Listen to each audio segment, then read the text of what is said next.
પૂચકી picture release થઈ રહી છે, તો તેના વિશે તમે કંઈ જણાવશો?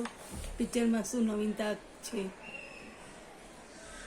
એકચ્યુઅલી છે ને, પ્રસૂન બેનર્જી, પ્રસૂન સર જે છે અમારો ઘણો જૂનો સમય છે. લગભગ અમે 25 વર્ષથી સાથે કામ કરીએ. એટલે એમની જે સ્ટાઇલ, અમારું એક જાતનું ટ્યુનિંગ થઈ ગયું છે. અને એમની સ્ટાઇલ છે ને એકદમ અલગ છે. પહેલાં તો એ બધું નક્કી કરી લે, ફ્રેમ, સ્ટોરી, સ્ક્રિપ્ટ જે બી હોય એ બધું કરે. પછી કાસ્ટિંગ કરે. એટલે કાસ્ટિંગ કરે ને તો ઘણીવાર અમને એમ લાગે કે આ બધા મળવા આવે, ઇન્ટરવ્યૂઝ લે, એટલે એમ લાગે કે આ નહીં ચાલે, આ રિજેક્ટ થશે, આ ફિટ નથી બેસતા.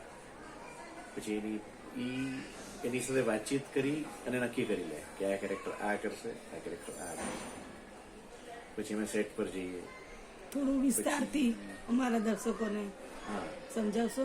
કે ઇન્ટરવ્યુમાં એ ફક્ત વાતો કરે, સિનેમાની વાત જ ના કરે.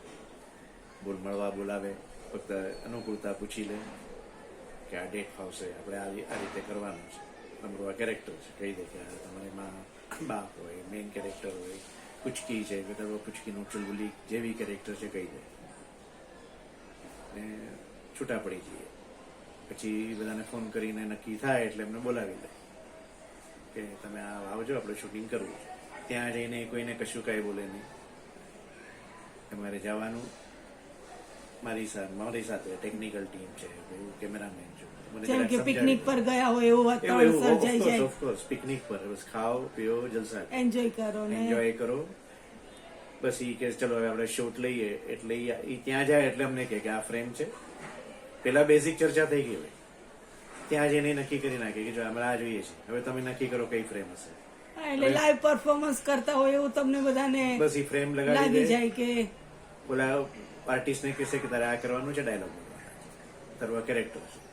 એ એકવાર એની રીતે સમજાવે, પછી કેરેક્ટર પર છોડી દે કે હવે તું તારી રીતે કરીને બતાવ. પિકનિક કરતા કરતા પિક્ચરની થઈ જાય શૂટિંગ. તમે એટલે ઘણીવાર અમને એમ લાગે કે અમે તો રિહર્સલ કરવા આવ્યા છે, પણ એમાંથી પછી અમને કાનમાં સમજાવી દે કે આ મારે જોઈએ છે ને આટલું રેકોર્ડ કરવાનું છે.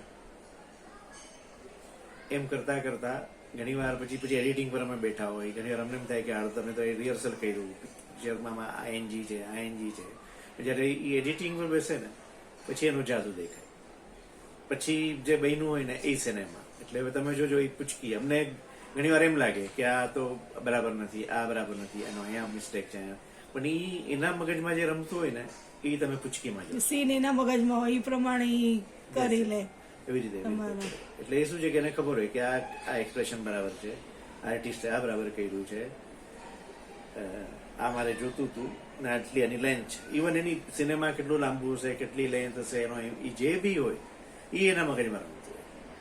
એટલે એનું અડધું પિક્ચર એના મગજમાં બને ને અડધું એડિટિંગ ટેબલ પર બને. એ એની ખૂબી, એ તમને પૂચકીમાં દેખાશે. હવે અમે આતુરતાપૂર્વક પૂચકી પિક્ચર જોવા જશું. ચોક્કસ જોજો તમે, બહુ મજા આવશે. અને બધા કેરેક્ટર એકદમ સિમ્પલ. આપણે આજુબાજુના જે એમ લાગે કે આજુબાજુમાંથી કોઈના ઘરમાં જઈને આપણે શૂટ કર્યું છે, કે આપણે આજુબાજુમાં જે કેરેક્ટર માણસો રમતા ને એવું લાગે છે તમને, નેચરલ સિનેમા લાગશે. Yes yes. એટલે એમની ખૂબી. અમે આશા રાખીએ કે પિક્ચર બહુ હિટ ને સરસ જાય. Thank you. તમે જરૂર જજો સ્ક્રીન પર. ચોક્કસ અમે પણ જોવા જશું ચોક્કસ.